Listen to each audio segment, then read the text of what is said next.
15টা সুন্নত মুখস্থ রাখতে হবে। 1 নাম্বার সুন্নত ফজরের সালাত জামাতে পড়তে হবে।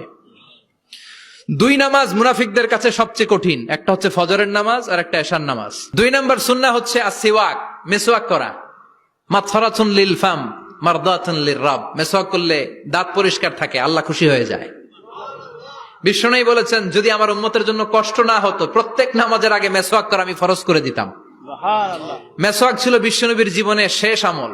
এই মেসওয়াক করে বিশ্বনবী শেষ নিঃশ্বাস ত্যাগ করেছেন। বিশ্বনবী বলতেন নি'মা সিওয়াকি আয-যাইতুন ফাইন্নাহু সিওয়াকি ওয়া সিওয়াকুল আমবিয়া মিন ক্বাবলি। জাইতুনের ডালের মেসওয়াক কতই না ভালো, কারণ এটা দিয়ে আমিও মেসওয়াক করি, আমার আগে সব নবীরাই জাইতুনের ডাল দিয়ে মেসওয়াক করেছে। সুবহানাল্লাহ। 3 নাম্বার হচ্ছে দুহুন, তেল মালিশ করবেন। বিশ্বনবী জাইতুনের তেল চুলে আর গায়ে দিতেন।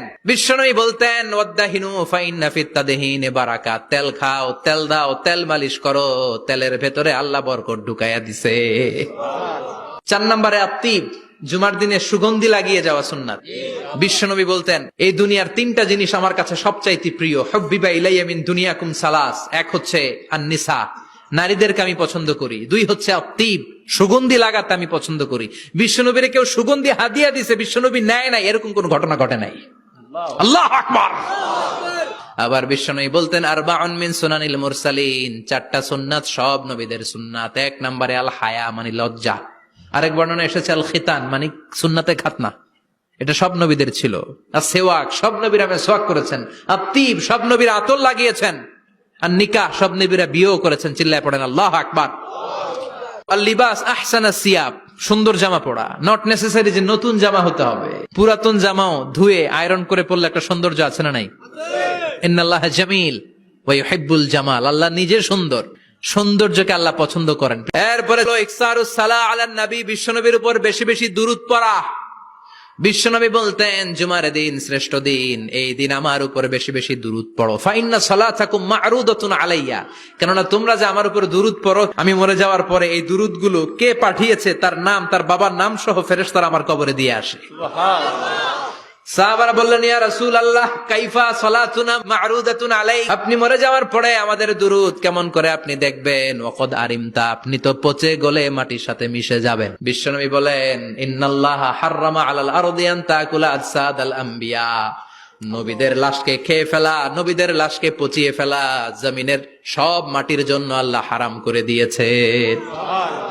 এরপরে বিশ্বনবী বলতেন জুমার দিনে সূরাতুল কাহাফ পড়বা, কাহাফ পড়া সুন্নাহ। বিশ্বনবী বললেন সূরাতুল কাহাফ যে তেলাওয়াত করবে ইয়াকুনু লাহু নূর, এই সূরাতুল কাহাফ কিয়ামতের দিন তার সামনে বিশাল একটা আলো হয়ে আসবে।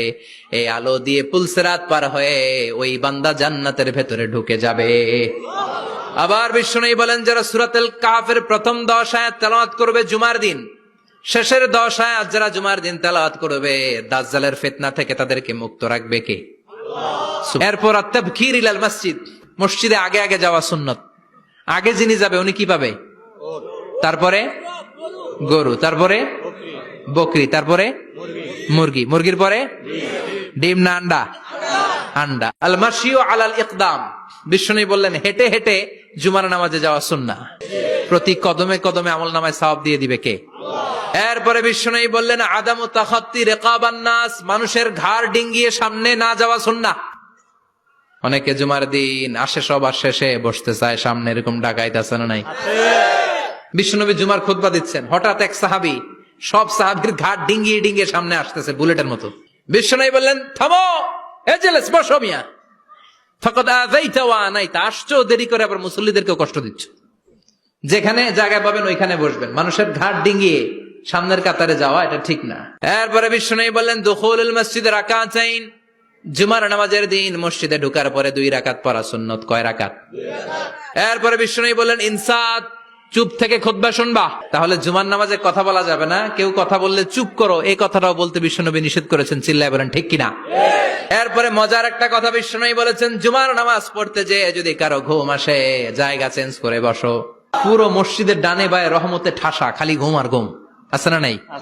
ঘুম আসলে কি করবেন? উঠে যাবেন, উঠে জায়গা চেঞ্জ করবেন, পানির ঝাপটা দিবেন, ঘুম দূর করে দিবে কে? তারপরে বিশ্বনবী বললেন জুমার দিন দোয়া করলে কবুল হয়। এটা কখন? অনেক ইখতিলাফ আছে, বেশিরভাগ মুহাদ্দিসিন বলেছেন জুমার দিন আসরের নামাজের পর থেকে মাগরিবের আগ পর্যন্ত, বিশেষ করে মাগরিবের আগের আধা ঘন্টা, এই সময় আল্লাহর কাছে বান্দা যদি কিছু চায় এই দোয়া আল্লাহ ফিরিয়ে দেয়। না। এই 15টা সুন্নাত আমল করা যাবে তো? সবাই রাজি?